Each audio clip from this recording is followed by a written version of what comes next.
Welcome to One-on-One. I'm Greg Bassey, your host from the Salisbury Independent newspaper. It's a big day here at PAC 14 because we're not at PAC 14. We're on the road. We are in downtown Salisbury and we're at Becker Morgan Architects. And we're here because they're celebrating 35 incredible years of business in Salisbury. Our guests today are Ron Morgan, who's the boss here, and Brad Hastings, who is the other boss here, vice president, president, and vice president here at Becker Morgan. So welcome, guys. So Ron, 35 years. Don't feel a day over 35.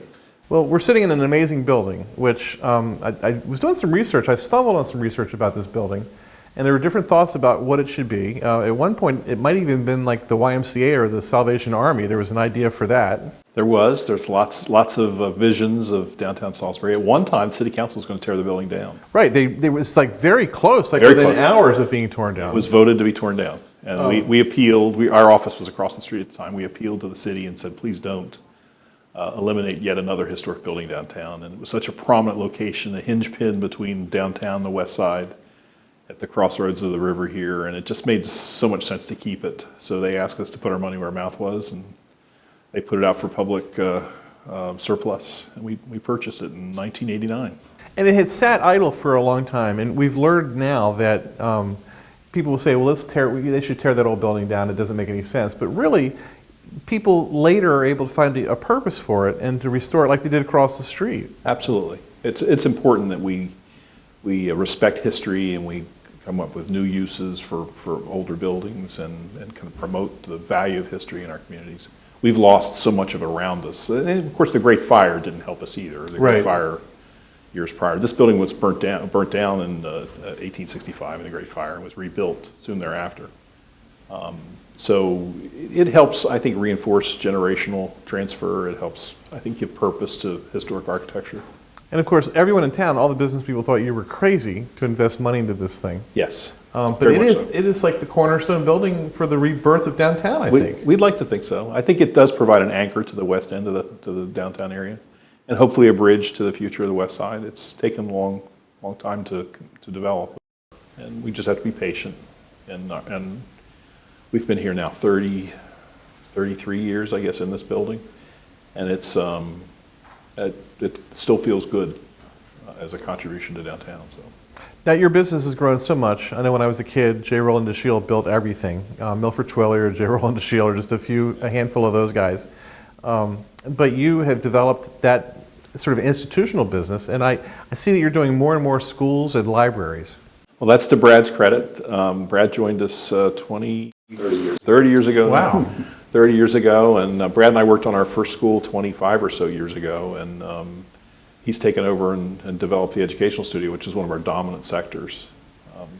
Much to be proud of, but we do much of the institutional work here on the shore. We're very proud of that. I love the work at James and Bennett. That's Brad. Just a beautiful school. And when my son was a freshman at Bennett and he would get out of the car in the morning and he maybe didn't want to go in, I'd be like, look at this beautiful school that they've given you. This is an incredible opportunity. Go in there and learn something. And it would actually pick him up. That was that great a facility. So thank you on behalf of the community. Thank you for that. Well, thank you. It's great to hear. And that's what you hope, to create environments that can inspire, especially with educational projects, students to see that, their environment certainly has an impact. And it's interesting as you get into looking and studying schools and the research that's been done, the benefits of just daylighting on test scores and things like that can really have very impactful efforts that help students. And so that kind of gives you a little motivation to make things better and hopefully make some benefit and change to the world.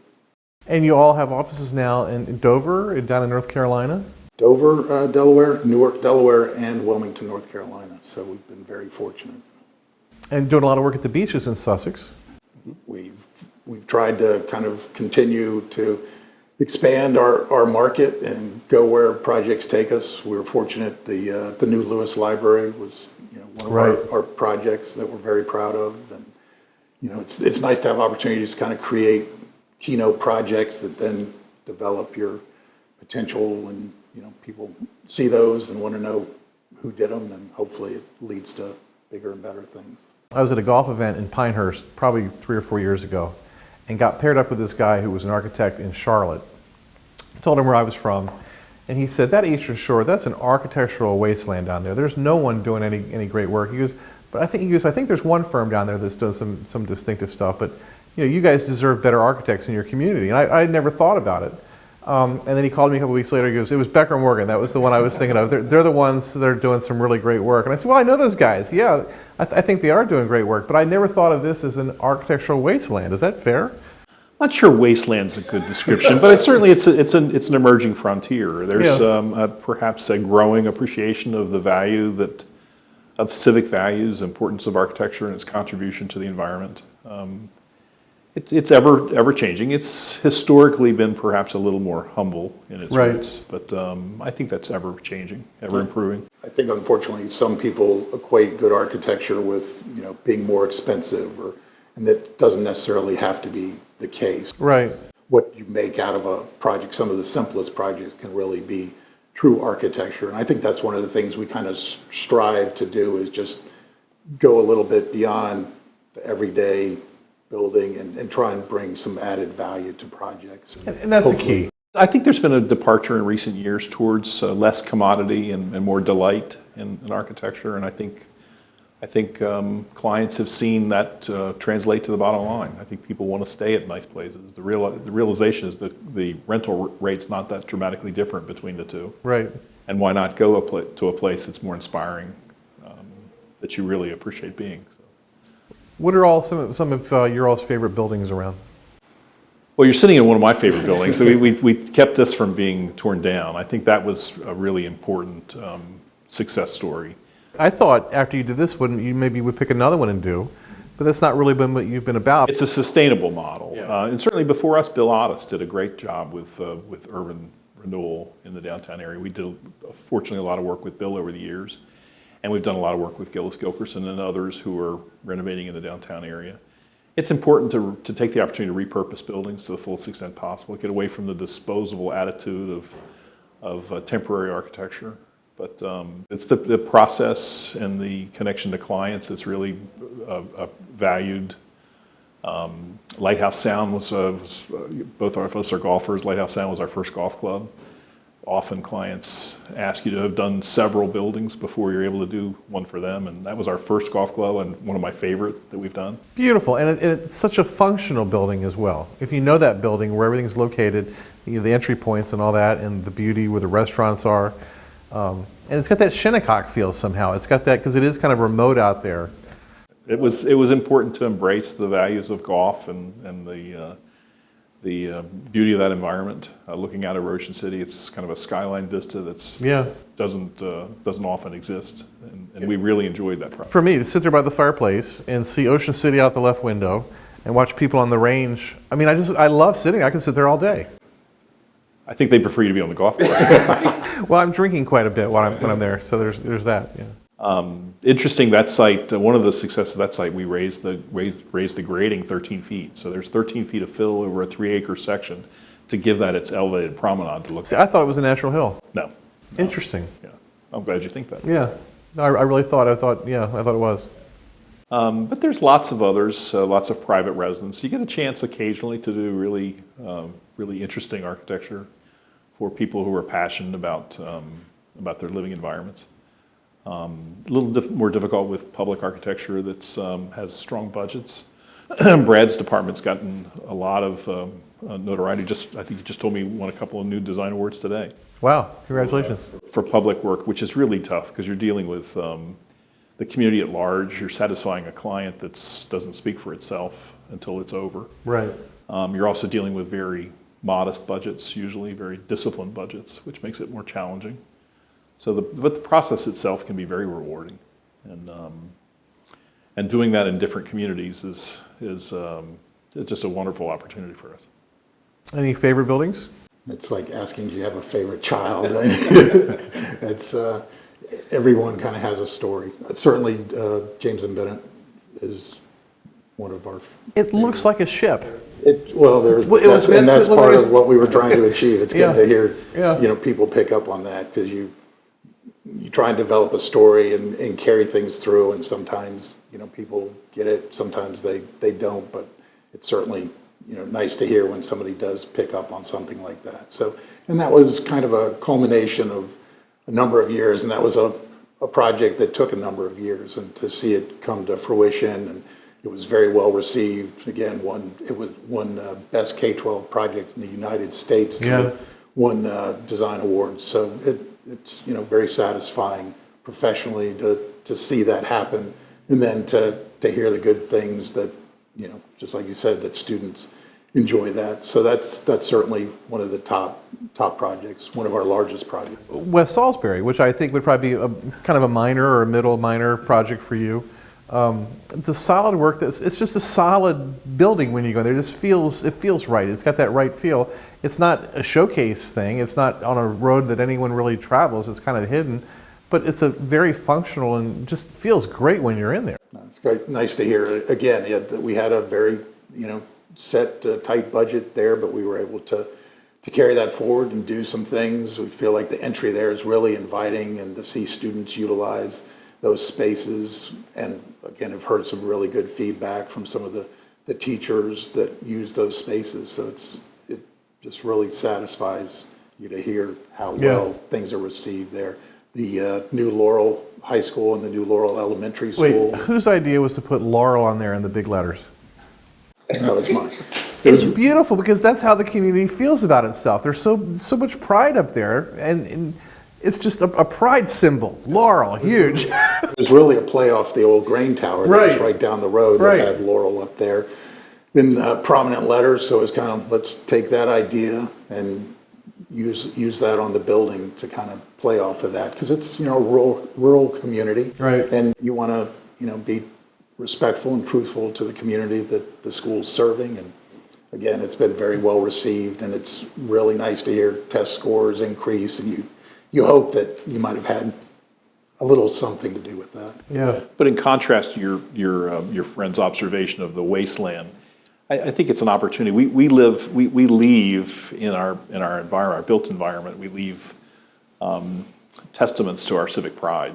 And so that's the responsibility of architecture. And doing that, especially for public buildings in a public, bold way, I think is symbolic of how we feel about ourselves. And what's historically been perhaps less than desirable is now becoming more notorious, or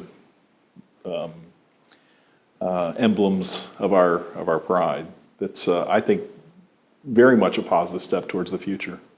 We're no longer as much containers of just various uses. And I think it's important for a community to embrace that. Now, it doesn't necessarily mean that translates to more expensive architecture. It's just more important, more profound. Right. That you think of the James M. Bennett has naval connotations. It's the Clippers is their mascot. It it just reinforces that connection with the architecture. And Laurel, the pride of Laurel is shown in that. I thought maybe it was by the people, they wanted it, but it's perfect. You come up with, as you're developing and designing, come up with ideas, and certainly with public projects like that, you present those, and some of them stick, some don't, and it's great when they latch on to something and really carry it through, and it's nice to hear that those things, mean something to the community. It's funny, we talk about universities are set up for professors, and the students just sort of happen to be there. Newspaper people will write stories for each other, and the readers read the stuff.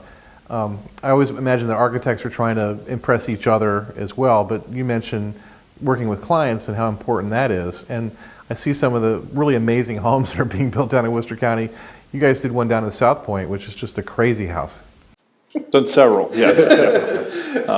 The one I'm thinking of is a crazy house. It's more house than anyone could ever need, but it's beautiful, and it fits the environment too. Oh, good. I'm glad to hear you say that.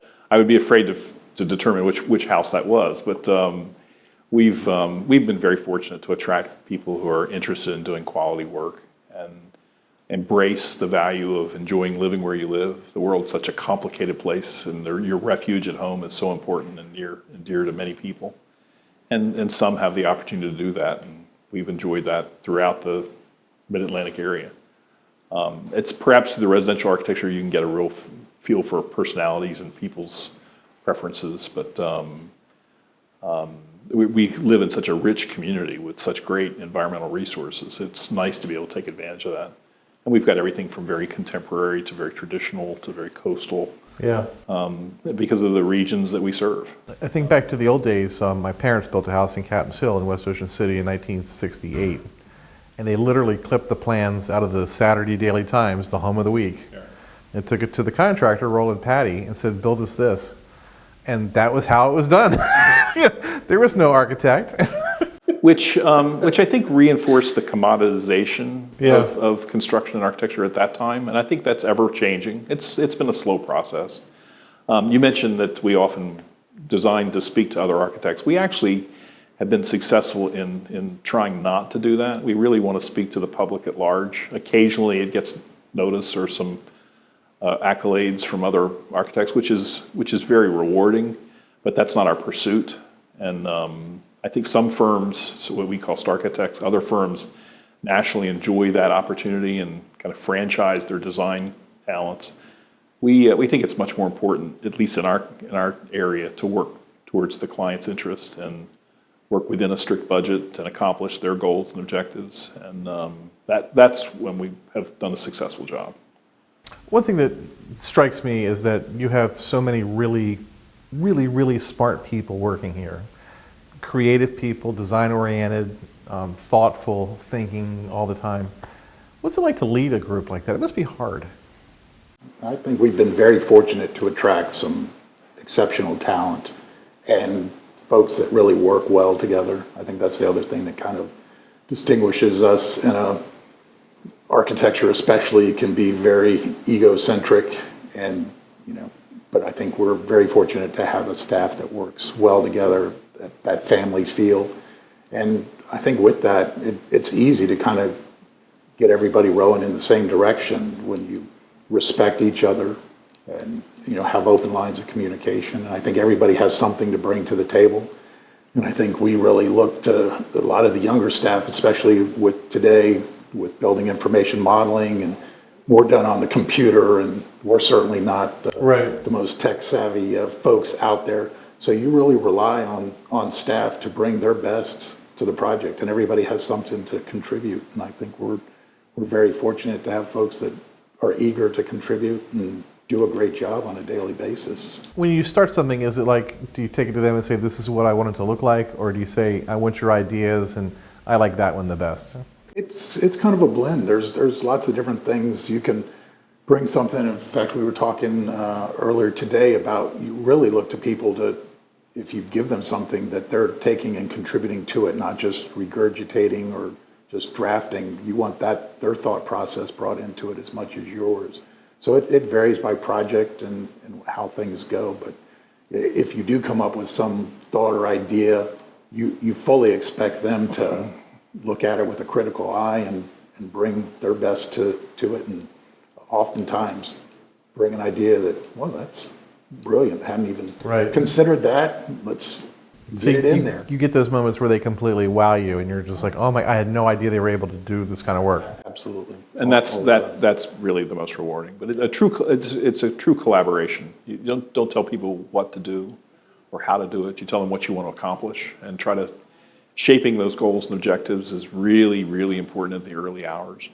And you explore together, becomes a layering of ideas, and hopefully the result is building in the right direction.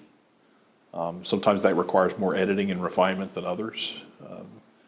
But it begins with hiring people that are as talented as you can afford in every role.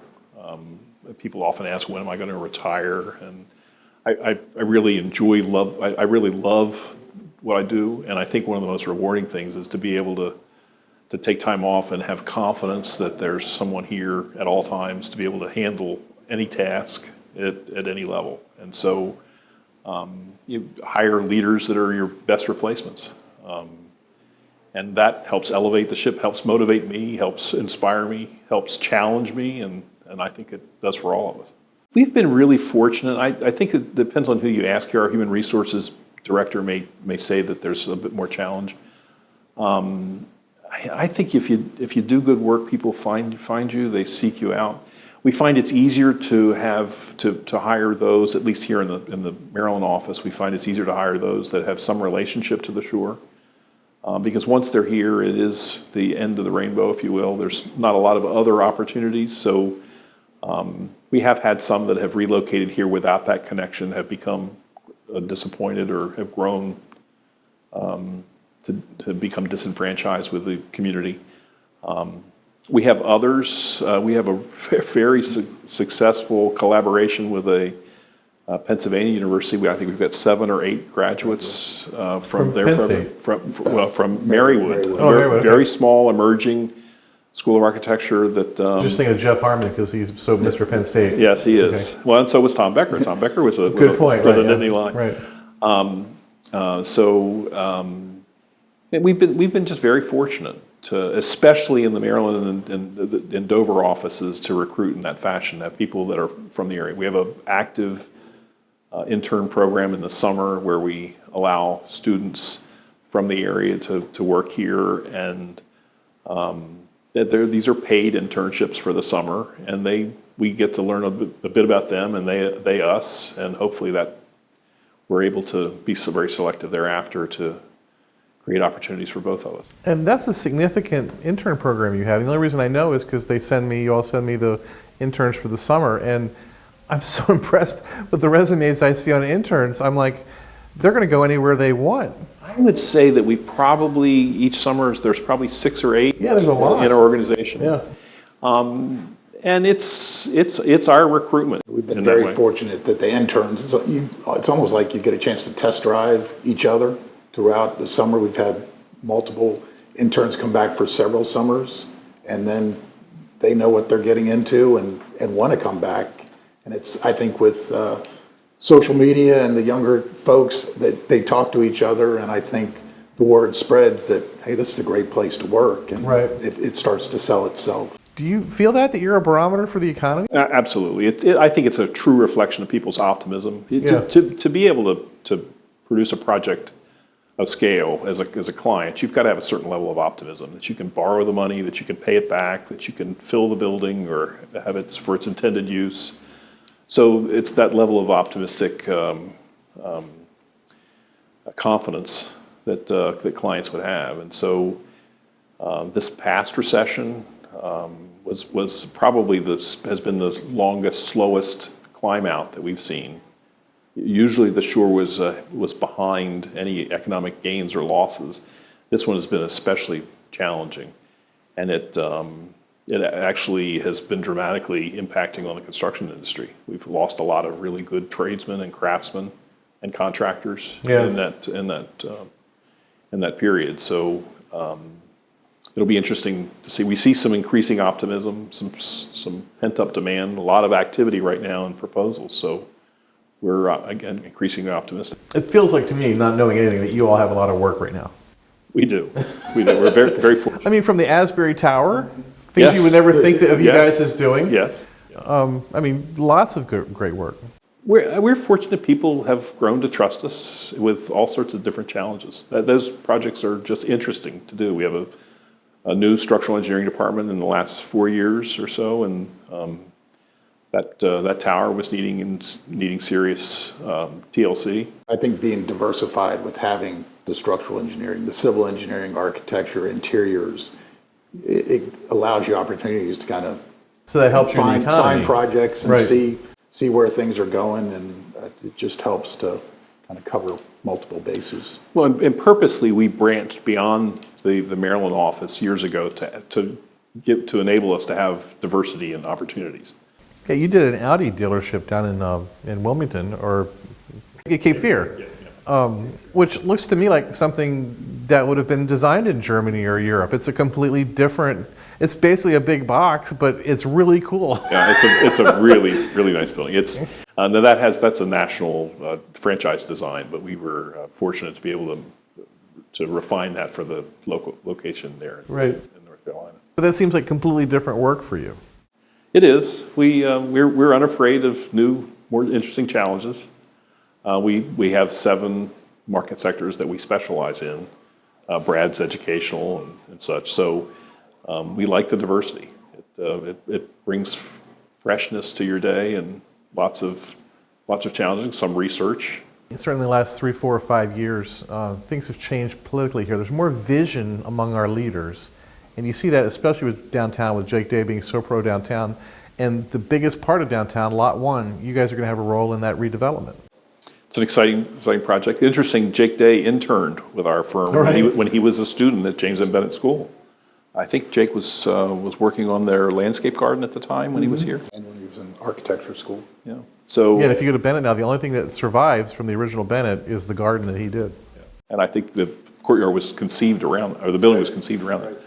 But I mean, we're very proud that our mayor is a schooled architect and urban planner. So I think that's will have a dramatic effect on the planning aspects of downtown. Is downtown still a challenge? It takes a while to achieve the kind of growth that's necessary here downtown. We've got such a distinct, relatively small area. The gravity of that challenge would frighten me because you're going to build something that's going to possibly define Salisbury for the next 100 years. Well, I'd like to think so. But I think that's really what gets us up in the morning, is that challenge of making it a responsible contribution to the future, and making sure that we plan for the aspects that are critical to that community. So I've asked you this question before. You're a guy who's smart. You could have gone anywhere. Why did you stay here? I love the area. I'm from here, and my parents were here. It was nice to be offered a position to come back home. But I don't know that I would want to live anywhere else. It's just such a relaxing feeling to be here on the shore. Live 10 minutes from the office. I couldn't imagine commuting longer than that. So it has every amenity that I've ever sought. So, and I think the professional opportunities are as much, if not more, here than it would be elsewhere. So I've always enjoyed being back here on the shore. Brad, same question. Did you imagine you'd be here this long? No, and I've lived in a lot of different places and had the opportunity to come here as I was getting off active duty with the Navy. I was looking for a professional career and a place to raise a family, and that's what drew me. And it's exceeded my wildest expectations on both those fronts. So it's done everything and more than I could have ever asked for. I enjoyed here. It's kind of the same thing. It's away, but it's close enough. So Baltimore, DC, Philadelphia, there's not much you can't see or do if you want to partake in those, but here there's a lot that it has to offer, so you don't have to deal with that if you don't feel like it. So to me, it's the best of all possibilities, and that I enjoy it and I'm glad I've been here. What's our future? How are things going to be architecturally, business-wise, construction-wise going forward here in the next couple of years? I think the future's bright. I think with Jake's leadership, the city of Salisbury is poised for continued development and continued sensible development in the downtown area. I think careful planning to help avoid sprawl. I think we need to intensify the area that's immediately surrounding us.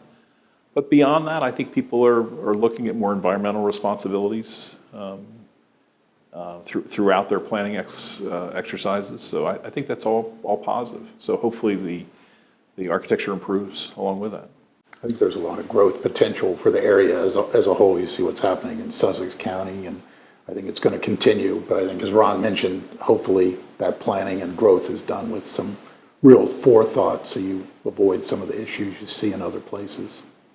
He's Ron Morgan. He's president of Becker Morgan, the big architecture firm in Salisbury, and Brad Hastings, vice president, and we were thrilled to get to come downtown and talk to you today. Thanks for having us in, and thanks for being here. Glad to have you. Thank you. Welcome back.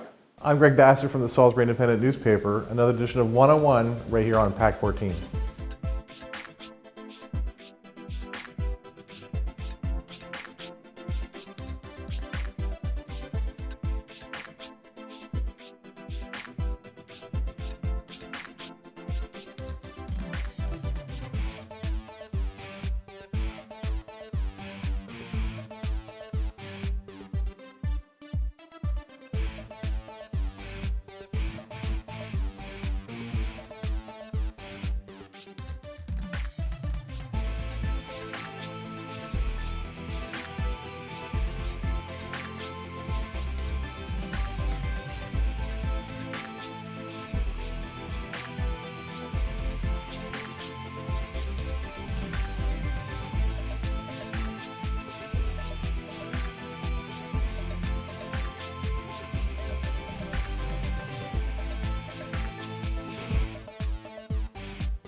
First Shore Federal is proud to support PAC 14 and one-on-one. We'd encourage every business to support PAC 14 and pick a program and support it, and let's make a difference.